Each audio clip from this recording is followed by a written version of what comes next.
This is the story of Denise June Lake. Irene and Donnie, deceased, welcomed their firstborn child, Danny, on the 8th of August 1964 in Mooroopna, Victoria. In 1966, Danny welcomed his little sister Denise into the world. Denise was born on the 29th of April 1966 in the Shepperton Hospital, where she lived for the first 12 months of her life. The family then moved to Deniliquin, New South Wales, where Donnie started work on a piggery. Denise and Danny then welcomed their little sister Sandy on the 18th of November 1967. The family then moved to WA, where they stayed and worked for 12 months before moving to Tasmania, where they welcomed their fourth-born child Ricky on the 21st of July 1969. This completed their family. Denise started school at the Devonport Primary School. In 1974, Irene and the children moved to Gulgul to live with Irene's mother. While living there, Denise attended Gulgul Primary School. During this time, Irene fell in love with her brother Keith's best mate and a longtime friend, Bill Chandler. Bill went on to claim Irene's 4 children as his own. All 4 of the children, taking on his surname and the family, became the Chandlers. In 1977, the family moved to Merbein, where she attended Merbein High School until completing Year 12. Living in Yelta, she had many pets: guinea pigs, chooks, ducks, dogs, cats, and kangaroos. This is where her love for animals started. After school, her first job was a car detailer and hostess for an underground poker ring for the Russian mafia above Ransom's menswear store in Mildura. Denise's best trait was her ability to make great friends, often ones that she had for the entirety of her life. Then she moved to Melbourne, where she worked at Steggles Chicken Factory while living with her dad, Donnie. Denise then moved back for a brief time before moving to Darwin, where she worked at Aussie Disposals, becoming close friends with the owner and spending weekends on his yacht. This is where she found her love for sea fishing.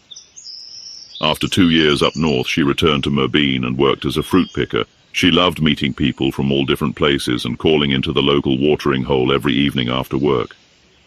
Within these evenings, she met a local truck driver named AJ, deceased. Denise and AJ went on to move to Wannaring, where they ran a sheep station together, and Denise tried her hand at being a roustabout and governess to the local children. Upon returning to Merbein, Denise started working at the Merbein Citizens Club, where she was a barmaid. In 1993, she married that truck driver she met all those years prior. In 1997, Denise and AJ welcomed their first and only child, a daughter, Jessica Renee. In 1999, Denise and AJ went their separate ways. Denise continued working at the club for the next 21 years. During her 20-year tenure, she met her best friend, managed and at one point saved the club from going under by her, Sue Cook, Sandy Gammon, Alan Roberts, and Helen Orridge, all working for no money and putting every dollar back into stock for the club, so the locals had somewhere to drink and the doors could stay open. Sue, Denise, and Denise's sister Sandy would get together every year to come up with a fundraiser to raise money for the local community, such as the Merbein Fire Brigade, Chaffey Aged Care, Merbein Kindergarten, and many different cancer foundations. They did this by holding ramped-up versions of Pick-a-Pocket, Red Faces, and Deal or No Deal, etc. The Merbein Citizens Club would come alive with the local community coming together for a night full of drinks and laughter. On these nights, they would transform themselves into weird and wonderful characters, including Titalina and Dick Hunglow with their twins Vi and Agra, and who could forget Tiny Bum Tolo. Denise loved every bit of being a bar bitch, and through this developed a relationship with her longtime friend Keith. Keith and Denise went on to have a 10-year relationship, to which neither will confirm or deny. During this not-so-defined relationship, Denise and Keith, and of course Angus, went on many adventures, camping, fishing, and traveling with the Rusty Car Club. During one of these adventures, Denise successfully rolled the non-moving A model with Keith and Angus still in the car. Denise started trying to climb out of the rolled car, but while doing this, and not realizing, she was stepping on Keith's neck over and over again to give herself the leverage she needed. Keith still enjoys telling the story and having a laugh about it to this day. Denise held her passion for being a barmaid, which had taken her onto stints at the Red Cliffs Club Gateway Tavern, and then onto Wilcannia and White Cliffs. During her many years behind the bar, she met and became lifelong friends with so many. Denise did not care what your job was, where you lived, or how you looked. She would have a beer and a yarn with everyone. So being the social person she was, she joined a range of sporting clubs. The Sunraysia Darts, Sunraysia 8-Ball, Merbean Football Club, and we can't forget the social clubs, Barefoot Bowls, Anglers, and River Rats, just to name a few. In 2018, Denise broke her back. The how will be left to speculation.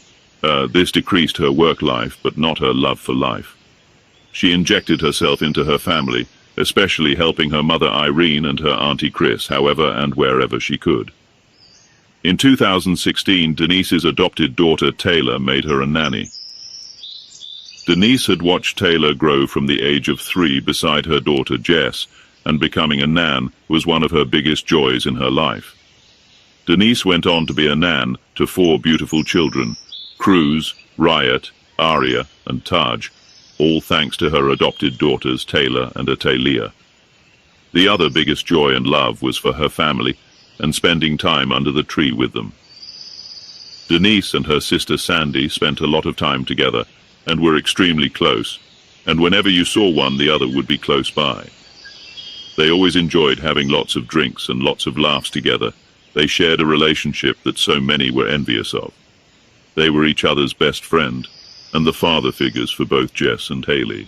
Denise was lucky enough to have her eldest brother Danny and younger brother Ricky living in Queensland, where she enjoyed many holidays, fishing, many drinks, and just catching up and spending time with them and their families. Denise's bond with her siblings was one of unbreakable strength and love.